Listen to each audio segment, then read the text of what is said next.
그 무렵 두 가지 사건이 있었다. 한 가지는 웅진 군민이 돈 5천냥을 한성에 사는 전참판 김중환에게 뺏긴 일이다. 또 한 가지는 이경주의 일이다.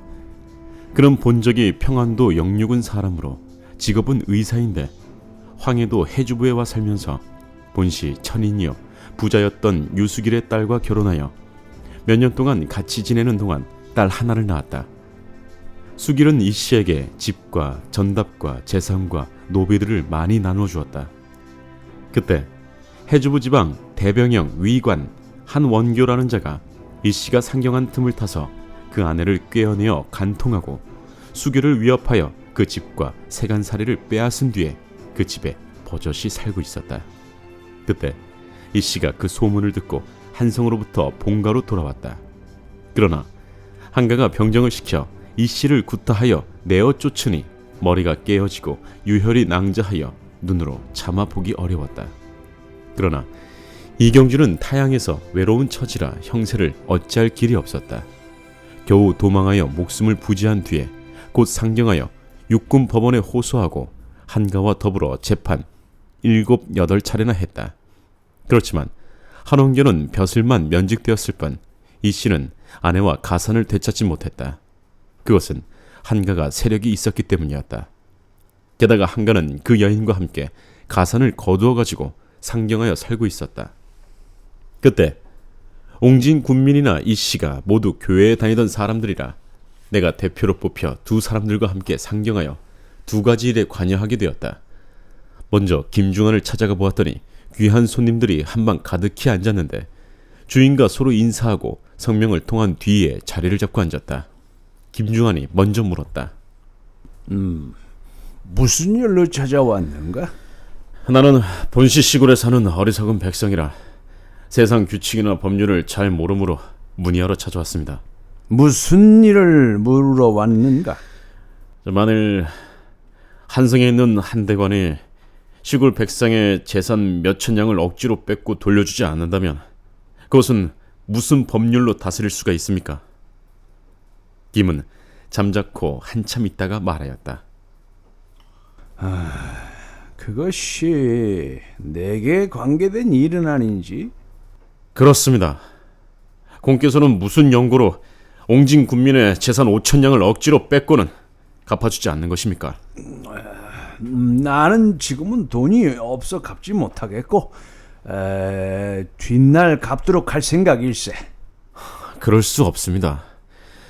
이 같은 고대 광실에 많은 물건들을 풍부히 갖추어놓고 살면서 5천냥이 없다고 한다면 어느 누가 믿을 것입니까? 이렇게 서로 문답하고 있었다. 그동안 옆에서 듣고 있던 한 관원이 큰 소리로 나를 꾸짖으며 이렇게 말하였다. 김참판께서는 연세가 높은 대관이요. 그대는 나이 젊은 시골 백성인데 어디서 감히 이 같은 불공한 말을 할 수 있는가?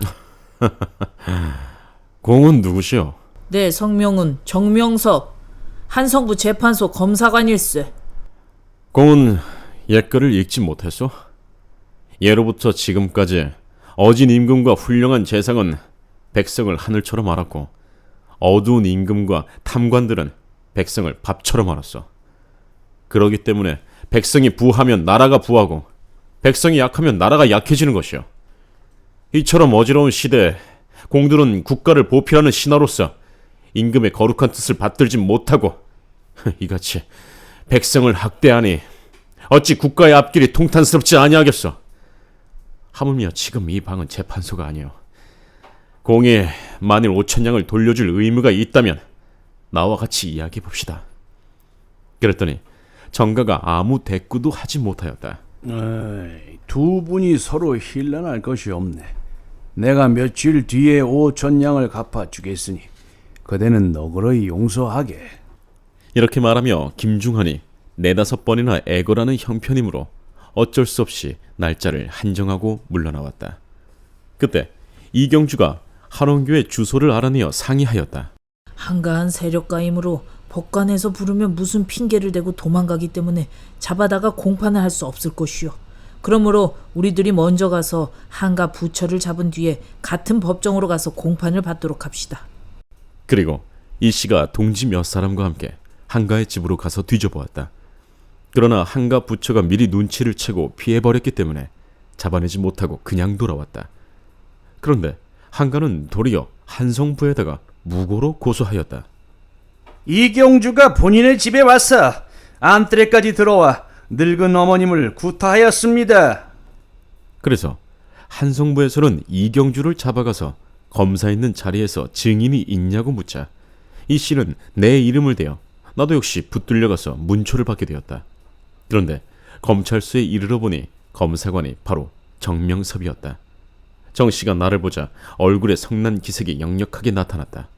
나는 속으로 몰래 웃으며 생각하였다. 오늘은 반드시 김중환의 집에서 서로 다툰 혐의로 정가에게 전일 다툰 보복을 받겠구나. 그러나 죄 없는 나를 누가 해칠 수 있을 것이냐. 그러자 검사가 내게 물어보았다. 네가 이가와 한가 두 사람의 일을 증거에 아느냐? 그렇다. 무엇 때문에 한가의 어머니를 때렸느냐? 그렇지 않다. 처음부터 그런 행동을 한 일이 없다. 그야말로 내가 하고 싶지 않은 일을 남에게 하지 말라는 말 그대로 어찌 남의 늙은 어머니를 때릴 리가 있겠는가? 그러면 무엇 때문에 남의 집 안뜰에까지 돌입해 들어왔는가?